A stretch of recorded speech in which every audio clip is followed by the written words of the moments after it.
வணக்கம், வாழ்க வளமுடன். நான் உங்கள் ஜோதிடர் மாணிக்கவாசன் பேசுறேன்.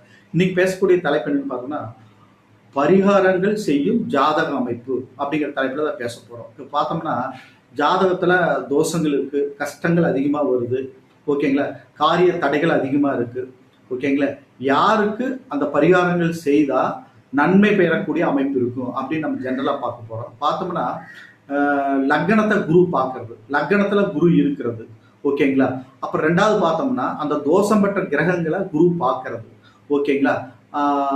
அப்புறம் மறுபடியும் பார்த்தோம்னா தோஷம் பெற்ற கிரகங்கள் வந்து லக்ன யோகர்களோட சம்பந்தம் பெற்று இருக்கிறது. இந்த மாதிரி அமைப்பெல்லாம் இருந்தா எவ்வளவு பெரிய கடுமையான தோஷங்கள் இருந்தாலும் பரிகாரத்தின் மூலமாக நிவர்த்தி அடையும். இவங்கெல்லாம் வந்து 100% பரிகாரங்கள் என்ன ஜோதிடர் சொல்றாரோ அதை தட்டாம அவங்க போய் அந்த பரிகாரத்தை செஞ்சு அது மூலமா தோஷ நிவர்த்தி பெற்று திருமண காரியங்களோ மற்ற எந்த தடை தாமதம் இல்லாம அவங்களுக்கு